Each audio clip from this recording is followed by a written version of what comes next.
Hey guys, tonight we're diving into one of history's darkest chapters, and fair warning, you probably won't survive this one if you were actually there.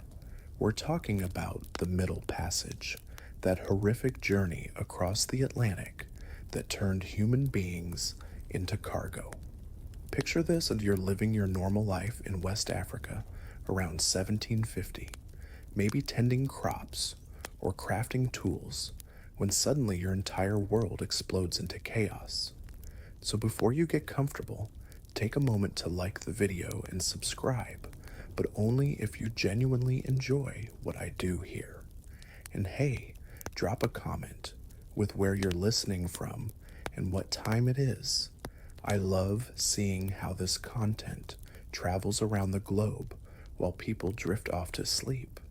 Now dim the lights, maybe turn on a fan for that soft background hum, and let's ease into tonight's journey together. You're going about your day when you hear screaming from the edge of your village. Armed men, some European, some African working with them, burst through grabbing anyone they can catch. You try to run, but there's nowhere to go. Your hands are bound behind your back with rough rope that cuts into your wrists, and you're forced into a line with dozens of others, all looking as terrified and confused as you feel. The march to the coast takes weeks. You walk barefoot over rocky paths, your feet bleeding and swollen. The person next to you collapses from exhaustion, and you want to help, but the guards just drag their body aside and keep the line moving. You learn quickly that showing weakness means death, so you force yourself to keep walking even when your legs feel like they might give out. When you finally reach the coast, you see something that defies comprehension: massive wooden structures floating on endless water. These are the slave ships, and they're bigger than any building in your village. The Europeans call them Guinea men, a term that sounds almost friendly until you realize what they're designed to do. These vessels have been specifically modified for human cargo, with extra air holes punched through the sides and reinforced compartments below deck. Before you board, they strip away everything: your clothes, any small possessions you manage to keep, even your hair. They shave your head completely bald, partly for hygiene, but mostly to strip away another piece of your identity. Then comes the branding. A hot iron sears a mark into your skin, usually on your chest or shoulder, marking you as property of whatever company owns this particular ship. The smell of burning flesh fills the air, and you realize with horror that it's your own. You're herded into temporary wooden structures built right on the ship's deck while the crew loads more cargo. This boarding process can take months as ships visit multiple ports along the African coast. During this time, you sleep on bare wooden planks under the stars, surrounded by netting that the crew claims is for your safety. But you quickly understand its real purpose when you see desperate people trying to throw themselves overboard, only to be caught and dragged back. The ship's crew moves around you with casual efficiency, checking their lists and counting heads like your livestock.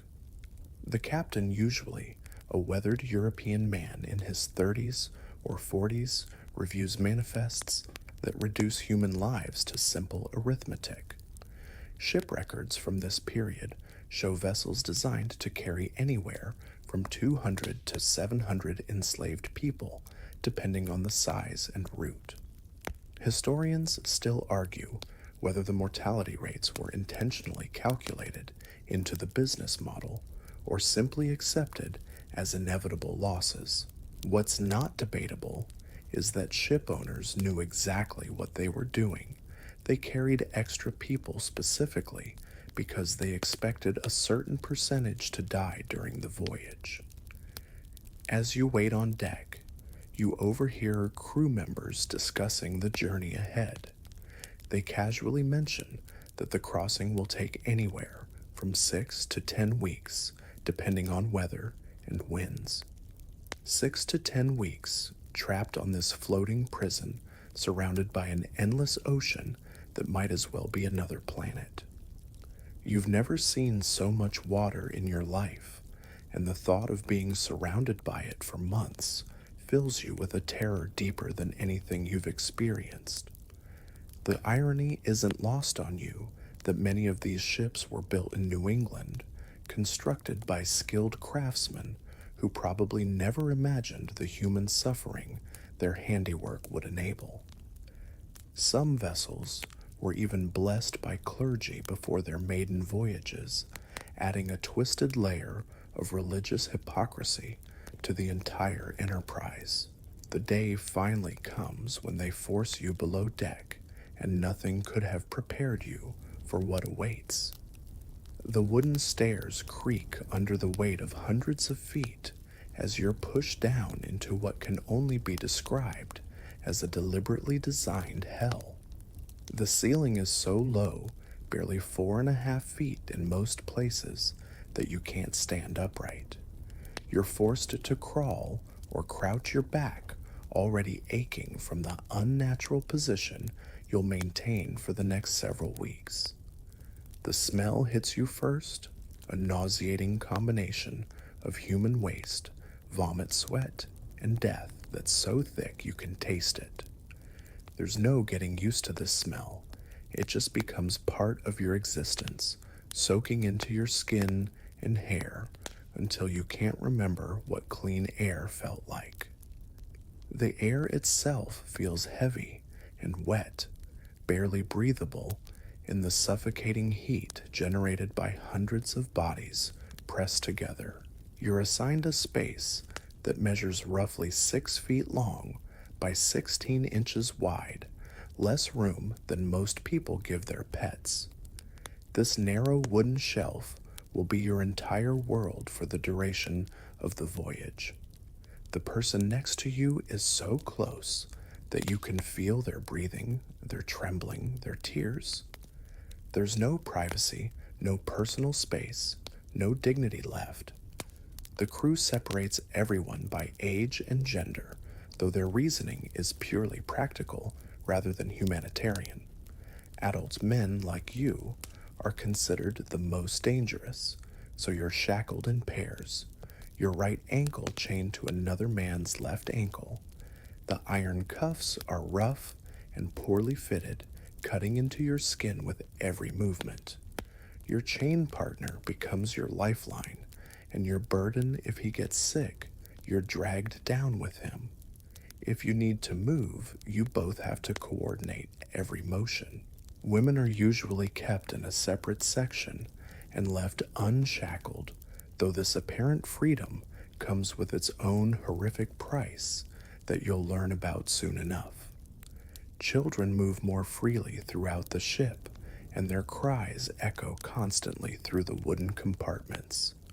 Some are barely toddlers torn from their mother's arms and now lost in this floating nightmare.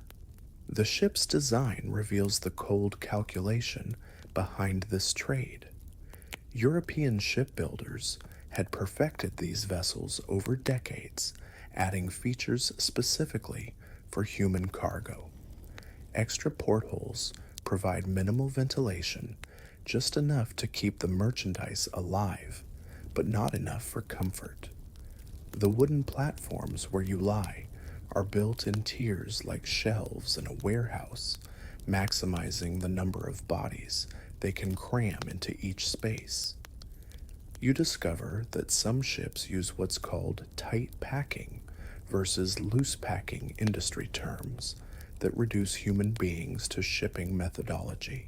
Tight packers squeeze in as many people as possible, accepting higher mortality rates, but maximizing potential profits. Loose packers allow slightly more space per person, hoping better survival rates will offset the reduced numbers. Either way, you're not a person, you're a calculation. The ship's movement is constant and nauseating. You've never been on water before, and the rolling motion makes your stomach lurch continuously. Seasickness hits almost everyone in the first few days, adding vomit to the already overwhelming stench. There's nowhere to be sick except where you lie, and the wooden floors become slick with bodily fluids that slosh back and forth with each wave. Historians still argue whether the ship captains deliberately chose the most inhumane conditions or simply prioritized profit over human welfare.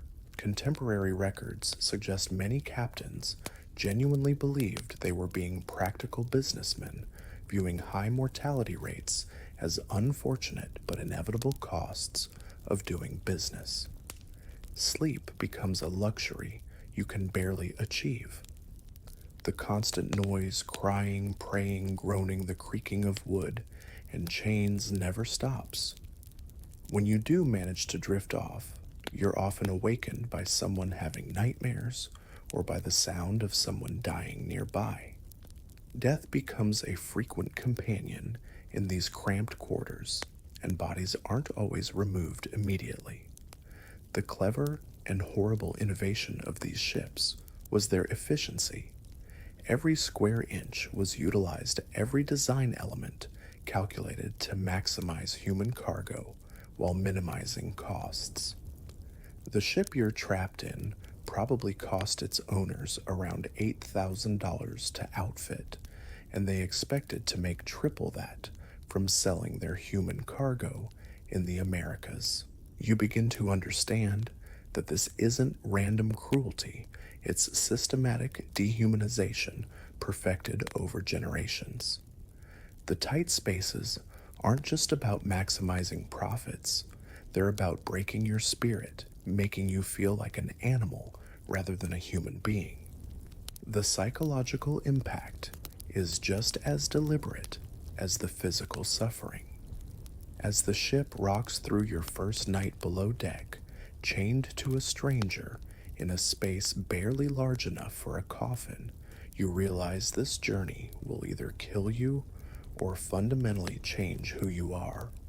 There's no middle ground in this floating prison, and the vast ocean stretching endlessly in all directions offers no hope of escape.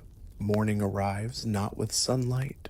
You can't see the sun from down here, but with the sound of heavy footsteps above and the clanking of keys. The crew is coming, and you quickly learn that their daily routine will become your schedule for survival. Around dawn, they unlock the hatches and begin the process of bringing people up to the deck in small groups.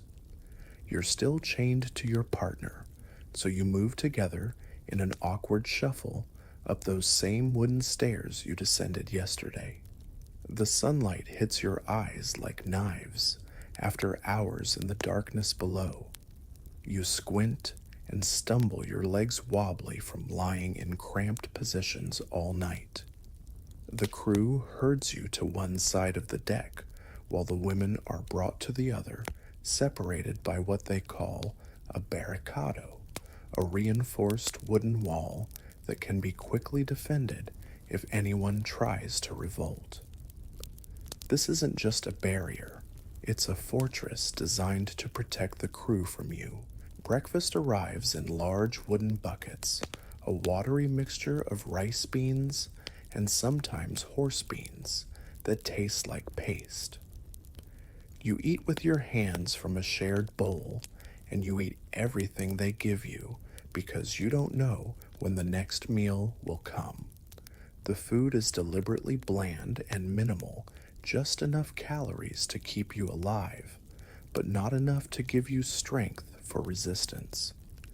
Then comes what the crew cheerfully calls exercise time, though it's really a forced performance designed to keep you physically functional for sail. A crew member produces a fiddle or drums, and you're expected to dance and sing for their entertainment. The irony is, stomach churning being forced to perform joy while experiencing the depths of human misery. Some people refuse, and you watch in horror as they're beaten with that particularly cruel whip called the cat o' nine tails, designed with multiple leather strips to inflict maximum pain across a wide area.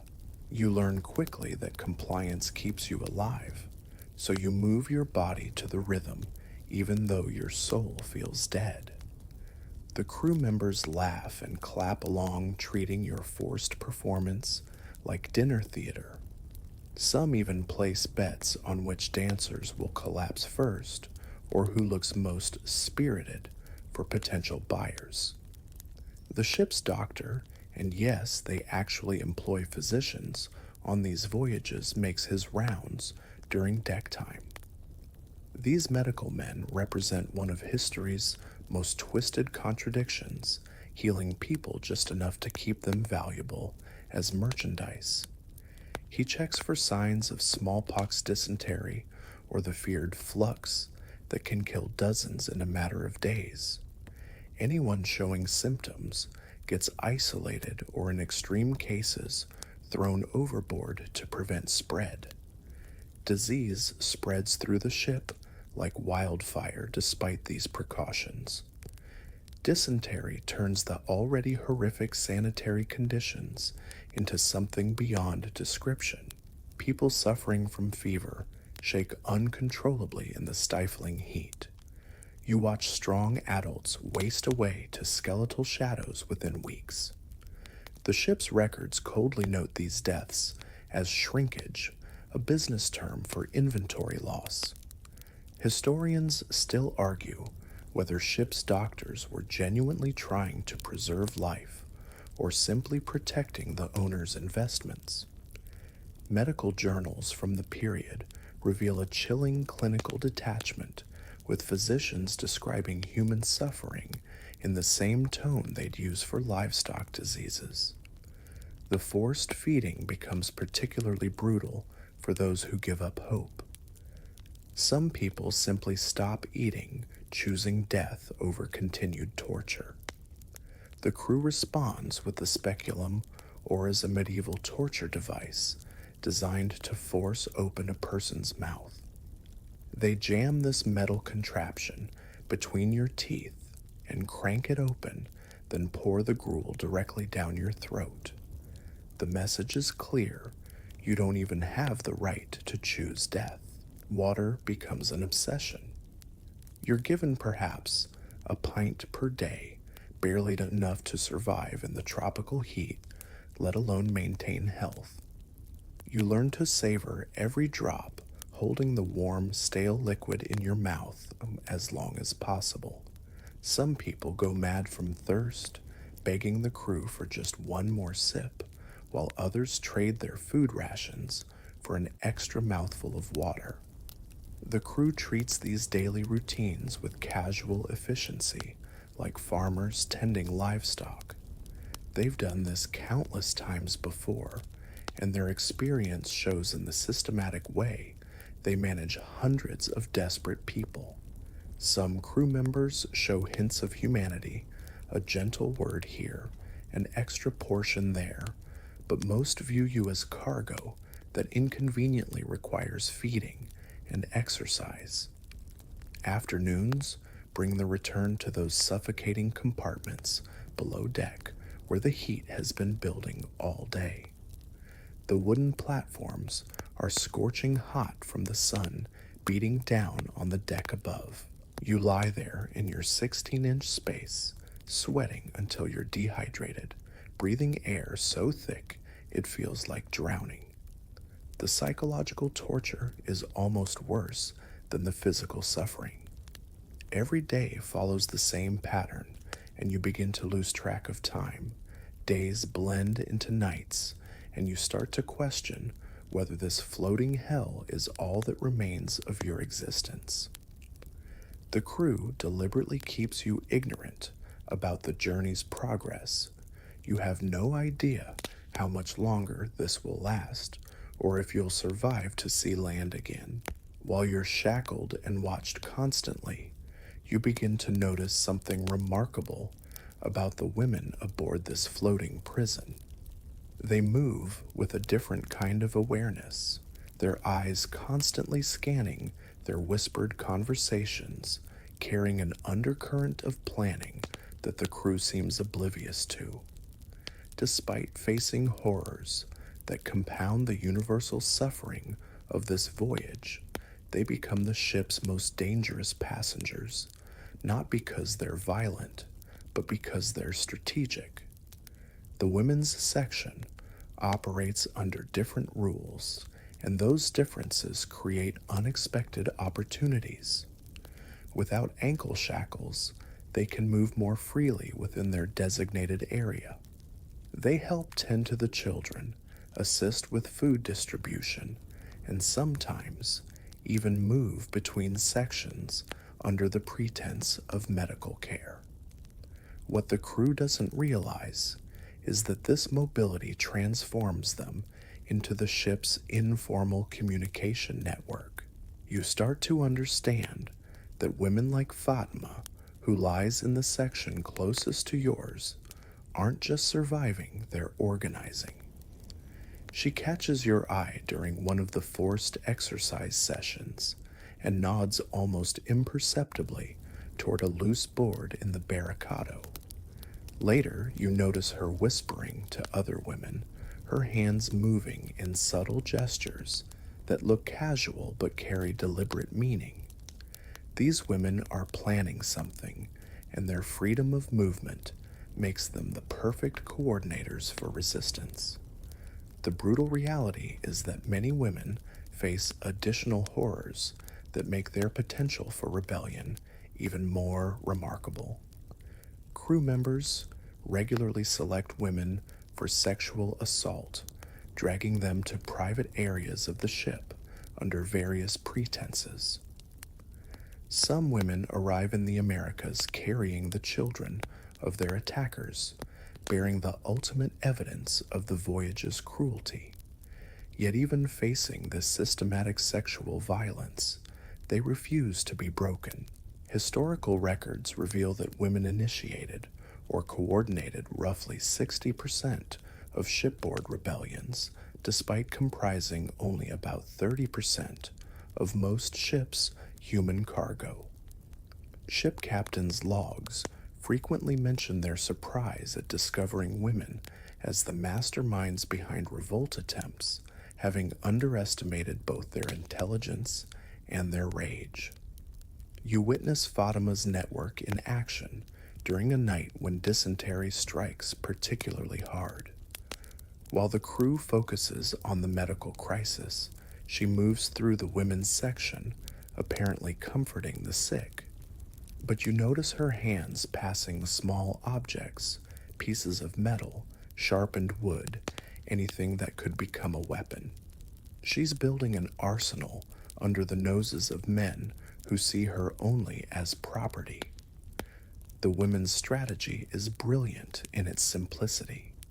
They know they can't overpower the crew through brute force, so they focus on gathering intelligence and creating opportunities. They memorize the guards' schedules, identify which crew members might be sympathetic, and map out every weapon location on the ship. During the day, they perform their assigned roles perfectly, but at night they transform into military strategists. Historians still argue whether women's leadership in rebellions stemmed from their greater freedom of movement or from cultural traditions that assigned them roles as community organizers. What's undeniable is their effectiveness. Ships with higher percentages of women experienced significantly more rebellion attempts. One night you hear the signal. It starts as what sounds like a woman crying, a sound so common on these ships that the crew barely notices. But the rhythm is deliberate, and other women begin to echo it from different sections.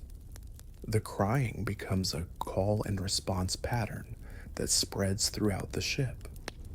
You realize this is it, the moment Fatima has been building toward.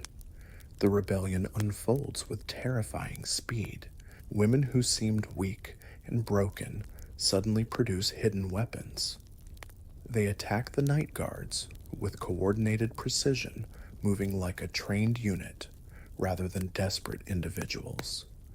For a brief, shining moment, it seems like they might actually succeed in taking the ship. But the crew's experience and superior weapons ultimately prevail. The rebellion is crushed within hours, and the aftermath is swift and brutal. Fatima and the other leaders are brought up on deck at dawn, where they're tortured in front of everyone as an example. The crew uses particularly creative punishments, flogging, branding, and worse designed to break the spirit of anyone who might consider future resistance. You watch Fatima's execution with a mixture of horror and admiration. Even as they kill her, she maintains her dignity, refusing to scream or beg. Her last act is to make eye contact with you and nod slightly as if passing along some final message about the importance of resistance, even in the face of certain death. The failed rebellion changes the atmosphere on the ship. The crew becomes more vigilant, the punishments more severe, and the daily routines more oppressive. But something else changes too, a sense among the survivors that these women had shown what was possible even in the most hopeless circumstances. Their courage becomes part of the ship's story, whispered about in the dark hours below deck. Ship records from this period show that successful rebellions were rare. Perhaps 1 in 10 attempts succeeded in taking control of a vessel, but the attempts themselves served a purpose beyond their immediate goals. They reminded everyone aboard that resistance was possible, that even in the depths of dehumanization, the human spirit could still fight back. 2 months into what feels like an endless voyage, you sense something different in the crew's behavior. They're more agitated than usual, gathering in small groups for hushed conversations that stop whenever you come near during exercise time. The ship's doctor makes more frequent visits below deck, examining people with unusual intensity. You don't understand it yet, but you're witnessing the prelude to one of the most infamous acts of calculated murder in maritime history. The ship you're trapped on is called the Zong, though you only learn this name much later when the story becomes a legal case that exposes the true horror of your situation. Captain Luke Collingwood, a weathered man in his 40s with cold blue eyes, has made a series of navigation errors that extended what should have been a routine crossing. The ship left the Gold Coast, present-day Ghana, with 442 enslaved people crammed into its holds, and now disease is spreading faster than anyone anticipated. You notice the symptoms first in the people lying closest to you. The fever starts with shaking chills, then progresses to violent dysentery that leaves its victims dehydrated and delirious. The smell of death grows stronger each day as more bodies are dragged up from the lower compartments. 62 people have already died, along with 7 crew members, and the ship is still weeks away from Jamaica. What you don't know is that Captain Collingwood is facing a financial nightmare. Dead enslaved people represent pure lost corpses, can't be sold at market. But there's a twisted loophole in maritime insurance law that the captain understands all too well. If enslaved people die from disease, the ship's owners absorb the loss. But if they're thrown overboard as jettisoned cargo, to save the ship, the insurance company must pay compensation. The drinking water situation provides Collingwood with his excuse. The extended voyage has depleted the ship's freshwater supply to dangerously low levels. In the captain's cabin, he meets with his officers and presents his solution with the cold logic of a businessman discussing inventory management. He argues that throwing sick people overboard will serve two purposes: conserving water for the healthy and preventing the spread of disease that could kill even more valuable cargo. You're unaware of this meeting, but you sense the tension building among the crew. They're preparing for something, and their nervous energy fills the ship with an ominous atmosphere. Some of the younger sailors look uncomfortable while the veterans maintain their professional detachment. They've probably done this before on other ships, though rarely on such a massive scale. The selection process begins with the ship's doctor moving through the compartments, marking certain people with chalk. His criteria are coldly practical: those showing symptoms of illness, those too weak to work, and those who might not survive to reach market. You watch in growing horror as he marks person after person, including some who seem relatively healthy but are simply exhausted from the voyage. Historians still argue whether Collingwood's decision was purely financial or if he genuinely believed he was saving the ship. Contemporary legal documents suggest the captain convinced himself that mass murder was a necessary business decision, highlighting the complete dehumanization that made the slave trade possible. The executions begin at dawn on the third day of selections. You hear the screaming before you see anything horrible, desperate cries that echo across the water. The crew drags the marked people up from below deck in small groups, their chains clanking against the wooden stairs. Some beg for mercy, others pray, and a few maintain dignified silence as they're forced to the ship's rail. From your position below deck, you can only imagine the scene above, but the sounds tell the story. Splash after splash as human beings are thrown into the ocean like garbage. Some of the condemned try to swim back to the ship, their chains dragging them down as they struggle desperately against the inevitable. The crew uses boat hooks to push away anyone who manages to grab the ship's hull. Captain Collingwood orders approximately 130 people murdered over the course of 3 days. The exact number varies in different accounts, but what's consistent is the systematic nature of the killings. This isn't a moment of panic or sudden violence. It's premeditated mass murder carried out with bureaucratic efficiency. You survive the selection, but the guilt of survival weighs heavily on your spirit. Why were you spared when others weren't? The randomness of death on this ship becomes another form of psychological torture. You could be next at any moment, and there's absolutely nothing you can do to influence your fate.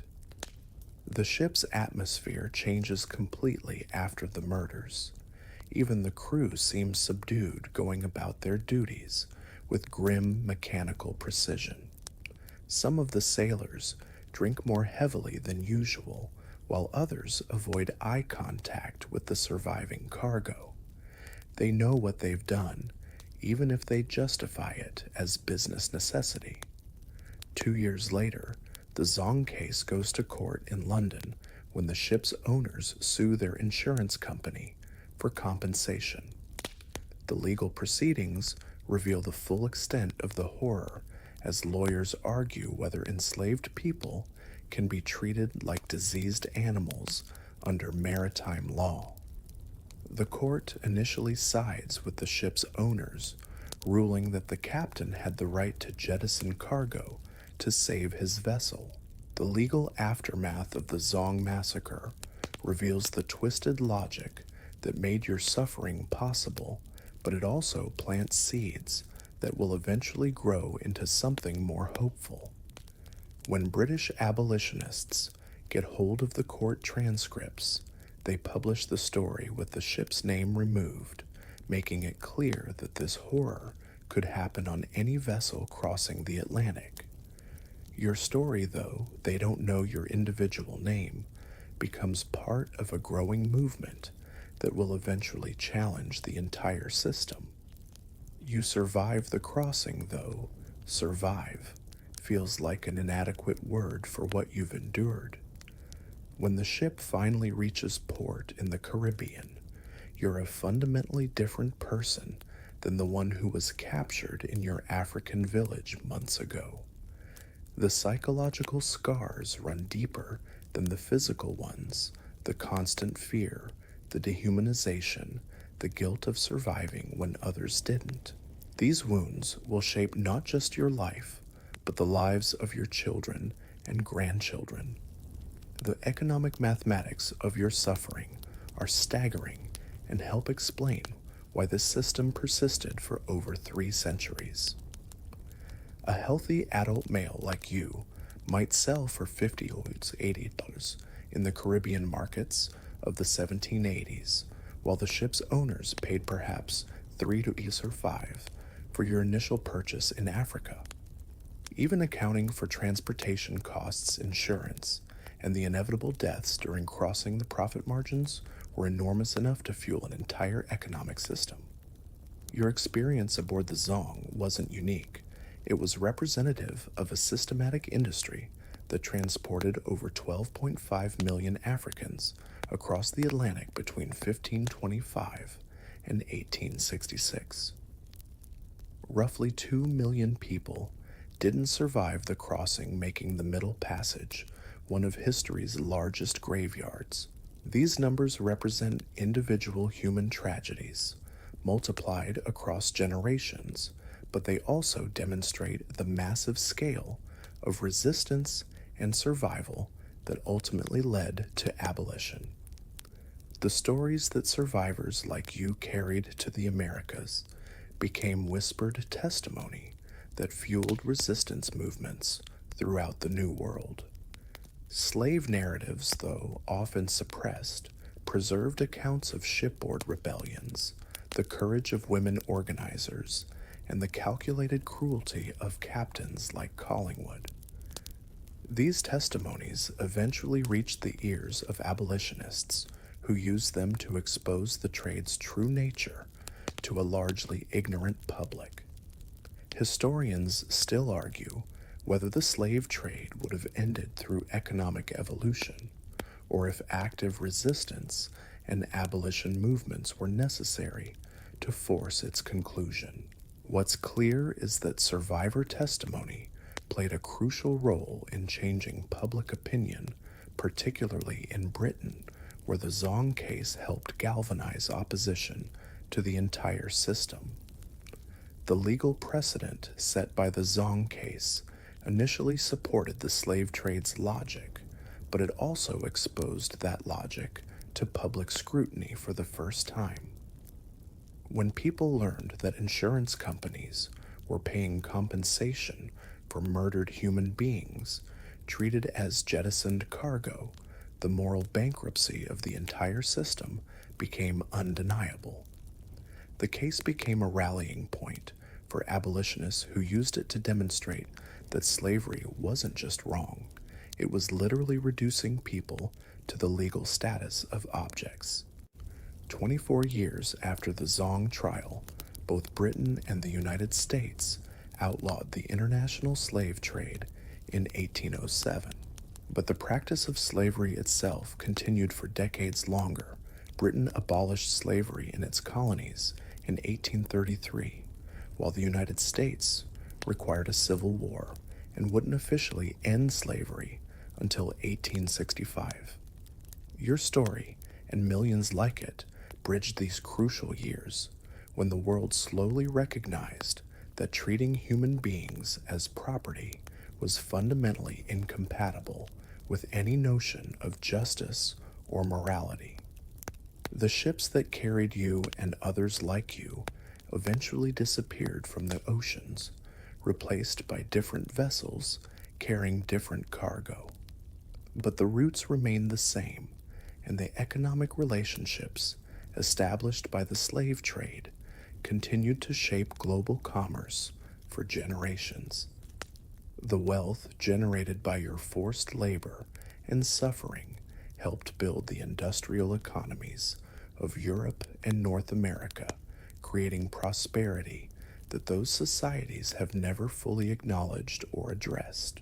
Your descendants carried forward both the trauma and the resilience that defined the Middle Passage experience. They built communities, preserved cultures, and continued the resistance that women like Fatima had started in the ship's hold.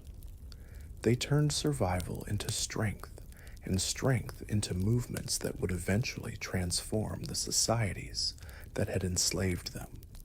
The memory of ships like the Zong serves as a reminder that human beings are capable of both extraordinary cruelty and remarkable resilience.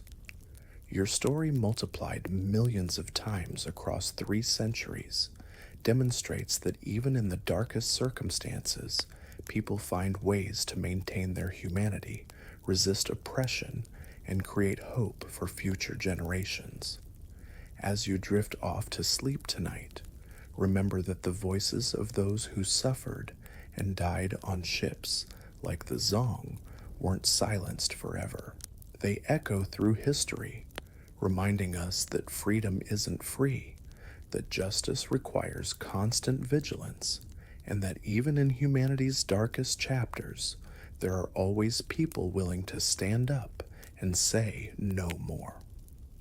The Middle Passage ended not because it became unprofitable, but because enough people finally recognized that some things are simply wrong, regardless of their economic value.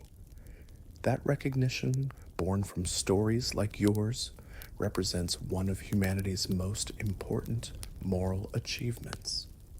The ocean grows quiet now, the waves gentle against an imaginary shore. The chains have long since been removed, the ships have sailed into history's shadows, and the voices that once cried out in darkness have found their way into the light of memory and justice. Close your eyes and let the weight of this history settle into understanding rather than despair. These stories of suffering weren't told to burden your dreams, but to honor the resilience of the human spirit that survived even the worst humanity could devise. The people who endured the Middle Passage didn't just survive, they prevailed. They built families and communities, they preserved cultures, and created new ones. Their legacy isn't just pain, it's the triumph of hope over despair, of dignity over dehumanization. Tonight, as you drift into peaceful sleep, you carry their stories forward, ensuring that such darkness never returns to our world. Rest now knowing that remembering these voices is itself a form of justice, a quiet promise that their suffering was not in vain.